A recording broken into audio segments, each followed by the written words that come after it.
बड़े घर की बेटी। यह कहानी दो सगे भाइयों अनिल और सुनील की है। अनिल सुनील का बड़ा भाई था और वह अपने छोटे भाई सुनील से बहुत प्यार करता था और सुनील भी अपने बड़े भाई का बहुत सम्मान करता था। जब अनिल सुनील काफ़ी छोटे थे तभी इनकी माँ का देहांत हो गया था। बचपन से ही इनके पिता विनोद ने इन्हें पाल पोस कर बड़ा किया। अनिल स्वभाव का बड़ा ही अच्छा और बुद्धिमान व्यक्ति था और सुनील बहुत ही गुस्सैल स्वभाव का व्यक्ति था। सुनील को एक्सरसाइज करना बहुत पसंद था। वह रोज सुबह उठकर एक्सरसाइज करता। वह शरीर से हष्ट पुष्ट और बलवान था। एक दिन अनिल के पापा उससे आकर कहते हैं, बेटा अनिल, अब तो तुम्हारी नौकरी भी लग गई है और तुम साल का अच्छा खासा कमा भी लेते हो। अब तुम्हें एक शादीशुदा जीवन की शुरुआत करनी चाहिए। मैं तुम्हारे लिए एक सुंदर लड़की की तस्वीर लेकर आया हूँ। जरा देखो इस तस्वीर को और मुझे बताओ कि तुम्हें लड़की पसंद है या नहीं। अनिल कुछ देर तक तस्वीर को देखता है और फिर कहता है, जैसा आपको ठीक लगे पापा। विनोद समझ जाता है कि अनिल को यह रिश्ता पसंद आ गया है और वह शादी के लिए राजी है। कुछ समय बाद अनिल और लक्ष्मी की धूमधाम से शादी हो जाती है।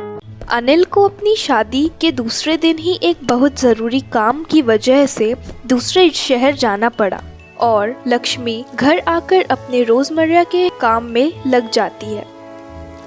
लक्ष्मी ने सुबह का नाश्ता अपने हाथों से बनाया और बड़े ही प्यार से सबको परोसा। चूँकि सुनील एक्सरसाइज करने के बाद शुद्ध घी में बने पराठे और सब्जी में घी डालकर खाता था, लेकिन लक्ष्मी को यह ना पता होने के कारण उसने उसे बिना घी के ही खाना परोस दिया। यह देखकर वह बहुत गुस्सा हुआ और उससे कहने लगा, भाभी, आपको पता नहीं है क्या कि मैं शुद्ध घी में बने पराठे और सब्जी में घी डालकर खाता हूँ? आप ऐसा कैसे कर सकती हैं? आपको थोड़ी सी भी अकल नहीं है क्या? यह सुनकर विनोद गुस्से से कहते हैं, इसमें बहू का क्या दोष है? उसको क्या पता कि तू खाने में घी डालकर खाता है? वह तेरी भाभी है, इसलिए आगे से अच्छे से बात करना तुम, नहीं तो मुझसे बुरा कोई नहीं होगा। लक्ष्मी किचन से घी लाकर सुनील को दे देती है और अंदर चली जाती है।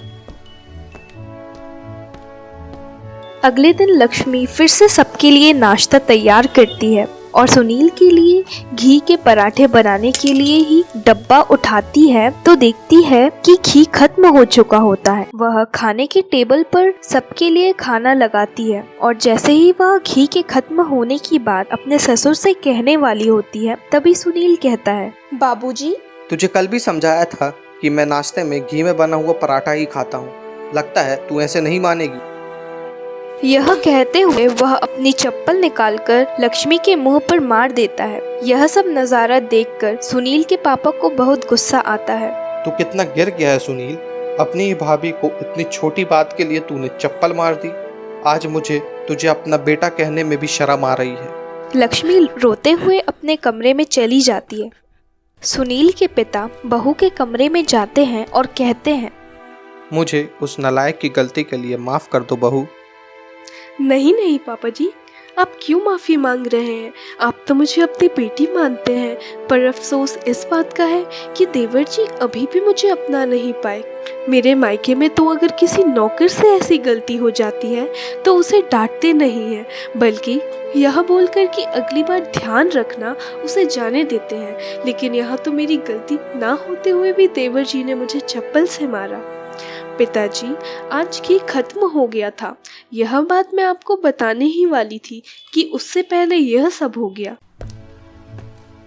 अगले दिन अनिल घर आता है। उसके पिता विनोद उसे सारी बात बताते हैं।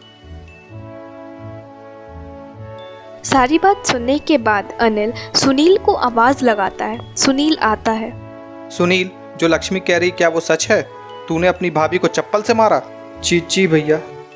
जब तुझे बड़े छोटों का लिहाज नहीं है, औरतों से कैसे पेश आते हैं यह पता नहीं है, तो हम इस घर में रहकर क्या करेंगे? चलिए पिताजी, मैंने इतना तो कमा लिया है कि आपको और लक्ष्मी को एक दूसरे मकान में रखकर 2 वक्त की रोटी खिला सकता हूँ। यह सुनकर सुनील के पैरों के नीचे की जमीन खिसक जाती है। भैया, पिताजी, आप मुझे छोड़कर मत जाइए। आपके सिवा मेरा इस दुनिया में है कौन? मुझे अपनी गलती का एहसास हो गया है। मुझे माफ़ कर दीजिए भाभी, आगे से ऐसा कभी नहीं होगा। आप भगवान के लिए भैया को घर छोड़कर जाने से रोक लीजिए। तेरे हाथ लक्ष्मी को चप्पल मारते वक्त तो नहीं कांपे, तो अब हम भी तेरी एक नहीं सुनेंगे। अनिल अपना और लक्ष्मी का सामान पैक करने के लिए कमरे में जाने ही वाला होता है, तभी लक्ष्मी आकर कहती है, सुनिए, पहली गलती तो भगवान भी माफ़ कर देते हैं और ये तो फिर भी आपके भाई हैं, इन्हें भी माफ़ कर दीजिए। इनका आप दोनों के सिवा इस दुनिया में कोई नहीं है। यह सुनकर अनिल भावुक हो जाता है और सुनील को माफ कर देता है। अब सुनील का स्वभाव एकदम बदल चुका था। उस दिन के बाद उसने घर के किसी भी सदस्य से कभी भी बदतमीजी से बात नहीं की और वह परिवार सुखी सुखी रहने लगा।